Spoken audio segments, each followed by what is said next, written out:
Thank you so much, first of all, for taking the time to take this interview. I wanted to start the interview by sort of extending commiserations for the loss today. It was a really close series and a tough loss, all in all.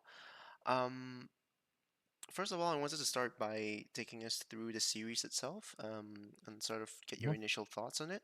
You guys were in driving seat for Sunset. Unfortunately, you guys were not able to close out the map, and then you guys managed to take Ascent, and you carried that momentum into Split, but again, couldn't manage to close it out. Just what are your initial takeaways just from the series as a whole? We had a good map veto. We expect this map to be there. Mm-hmm. On Sunset, we had the lead, and we were a bit too much confident, and that led us to lose some clutch rounds.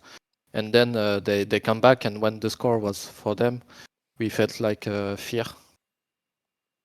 And yeah, and then we just go on Ascent. We were confident. We put some good rounds. Mm-hmm. The team was fighting good, and then on Split, we we didn't prac Split for a long time because it was not our main focus. Mm-hmm. But yeah, we have a lot of regrets to have, but it's like this. I see. You mentioned fear, as well as sort of overconfidence. Is this all kind of stemming from the fact that, as a whole, the roster is relatively on the younger side in terms of experience, and that's why you guys weren't really able to sort of transition smoothly through the scoreline? Was that the main reason? Yes, yeah, we never had that situation where we play against a big team like Navi and take a big lead. Mm-hmm. But sometimes you take the lead, but it seems difficult. But there it was really easy Mm-hmm. in the lead in the calls, and I think we lost a 4 versus 2 retake or something like this, Mm-hmm. and everything begins here. I But see. yeah, we are not used to this kind of situation. Mm-hmm. But now we already have take a good lesson. I see. I want to touch a bit more on that, but first I wanted to ask a sort of a sideaway question because I had a look at your stats for Gentlemates just before this interview, and I noticed that you guys were coming in with an 88% win rate for Haven, which was why I was a bit surprised that you guys kind of allowed it to go into the second round of bans and eventually get banned away by Navi. Was there a specific reason you guys were floating the map instead of picking it over Yeah, Sunset? yeah. Haven, we had a good win rate, but it was a long time ago. Hmm. And when it come back in the map pool, we didn't have so much time to practice because we had other weakness in our map pool that we had to practice. And yeah, we are not we played Heaven, but we are not so much confident compared to Split. It was a while ago, is what you're saying. It's Yeah. like, yeah, okay, got it. Okay, so obviously you guys are now out of playoffs contention. But you guys lost the last couple of games, but you didn't lose them to bad teams by any means. You guys lost to, let's see, you guys lost to Heretics, I believe. You guys lost to Foot, and of course you just lost to Navi. So these are, especially Heretics and Foot. These guys are at the top of the board right now, in terms of EMEA Stage 2. So, um, how's the experience been like in general? Just sort of your first, Gentlemates' first year in EMEA. We have a lot of regrets in our preparation Mm-hmm. because we we worked a lot, but we didn't come in VCT with a stronger map pool. Mm-hmm. Yeah, we start with the kickoff against Vitality, Yep. and uh, and we just lost, and we had to change composition because we don't feel comfortable with it. Mm-hmm. And we when we started this, we just lost our strength on map pool, Mm-hmm. and yeah, but it's a very good experience for everyone. Even me as a coaching staff, it's the first time I'm at this level of um, of teams, Mm-hmm. and yeah, the main thing I think it's we didn't come in VCT with a strong map pool, even though we have 5 months of preparation, Hmm. and that's where we fucked up, I think. In terms of preparation for next year, then sort of looking to 2025, do you think map pool is going to be the main focus of you guys' preparations in terms Yeah, of yeah. improving? The two big focus will be the fundamentals Mm-hmm. and the map pool, of course, having more strategy that rely on strength and not on surprise. Mm-hmm. Because when we come in the VCT, we had a lot of surprise camp, Yeah. but it didn't work so much. And the big the negative side of this that we couldn't practice VCT teams Mm-hmm. and gain some experience because we had to keep the secret around our composition. I see. So you can only practice Yeah, against challenger teams. yeah, that's it. I see. Okay. Because this leads perfectly into my next question. Because I wanted to ask, Gentlemates as a whole, your reputation in Challengers League is that you guys were one of the better teams, and you guys won Ascension last year. And coming into kickoff, you guys look quite competitive, actually. Quite competitive in kickoff. Quite competitive. You know, you guys were quite competitive in stage one as well.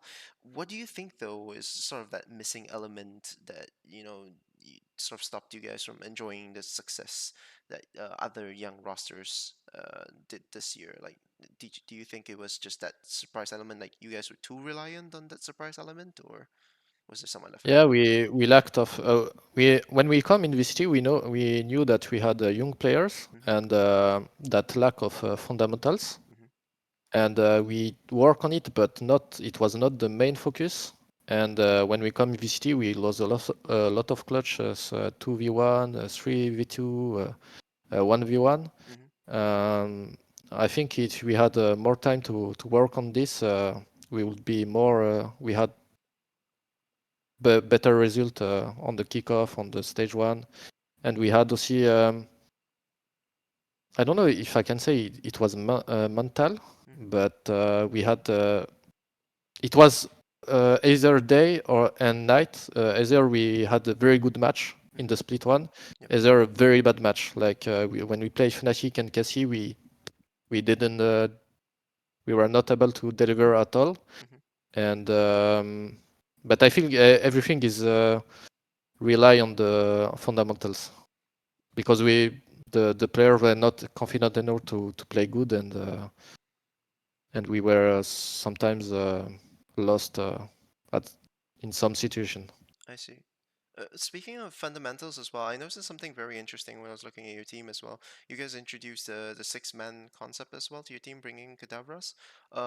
You we saw a couple of teams try the six-man, but usually what happens is there's an initial period where they say like we're gonna be super flexible, we're gonna have like six people, we're gonna rotate it now based on what maps and like what we kind of want to play, and then there's always gonna be this bias that eventually happens where it's like this is the five that we're kind of gonna play, and then the six gets left out. So what's your initial idea bringing Kadavras? Is this eventually gonna be like your new five-man lineup, or are you guys gonna swapping in Logan again, or what's the idea with that? At first, we realized that we lack of fundamentals, lack of better idea overall, and we had to take.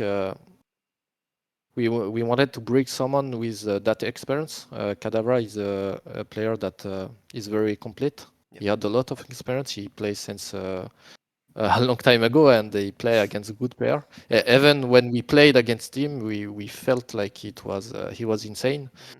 and it was not to at first to replace a player. We wanted to do a six-man roster, Yeah. but when we learned that we couldn't swap player between maps, Yeah. it was a big problem for us in terms of preparation. So uh, we decide we decided to put Logan aside and take kAdavra in the role of Smoke and Sentinel. I see. I see. Initially you weren't informed that you guys couldn't swap players between maps and such. Yeah, yeah, but we did everything in a rush because we had a lot of defeat, and it was really urgent to have a solution, Mm-hmm. and we think that the solution was kAdavra, but yeah, we didn't know that we couldn't swap between maps. We learned that when Because at first we didn't want to swap any player at all, Yeah. and but when we take the decision, we learned the rules, and it was not possible. I see, I see. Okay, okay, and this final part I just want to ask is, this is obviously the biggest headline for Gentlemates, but I don't know how much of it you can talk about, which is the departure of Existence about 2 weeks ago, I believe. And the reason cited was, I believe, burnout. So is there anything you could perhaps speak on sort of this move on why? Yes, of course. Yeah. Yeah, we there was a lot of defeat, and we tried our best to find solution, Mm-hmm, and it come as a point where the player the atmosphere was not very good. mm-hmm, It was and he had a lot of control over strategy. mm-hmm. Even he let some freedom, but not enough for the player to to give more strategy, to feel more confident in what they create. Mm-hmm. It was like 80%, 90% existence and 10% the player. And I now see. it's more like 50% Bayaz, 20% coaching staff, and 30% the rest of the player. So we have a better balance in this, Mm-hmm, and the player are more happy. Even if the strategy are not the best, mm-hmm. at least the player have more feeling with this. I see. But yeah, they are happy to come to work to bring some strategy to the teams, and we talk, and we put them in place. Was this an issue, like in terms of Existence having this much control? Was this an issue during challenges as well, or was it just exacerbated based on the defeats that came in EMEA, or was this like something that increased over time? Yeah, I think it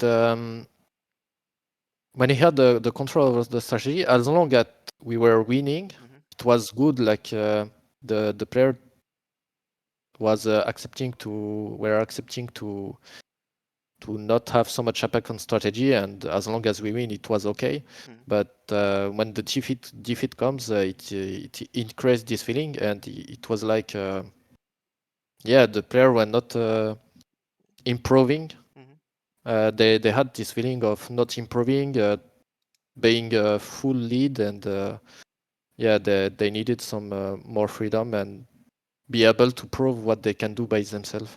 I see. Final sort of follow up for the question.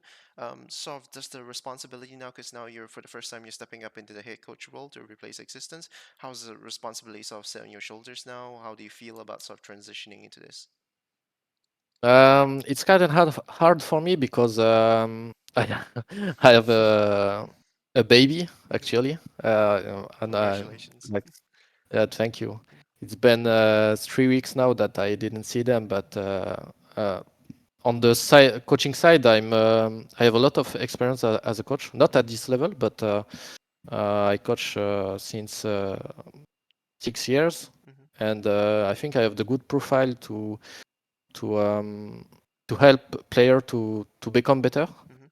and I also have a good vision on strategy. Mm-hmm. Um, yeah, I'm not. I like this role, Mm-hmm. and no, I don't think it's too much responsibility. And Derly, my coach, the second coach, Yeah. he's doing a really great job helping me very well. So and Beyaz, now that existence is not there, he's taking more place, so everything is smooth. Awesome to hear. Thank you so much for your time, though. My coach, Thank I've you. got run out of time. It's been a pleasure, absolute pleasure speaking with you. I hope I get a chance to speak to you, and best of luck for your next games, whenever they may be. Thank you Thank so you. much. Have a good day Have a good day too. or night.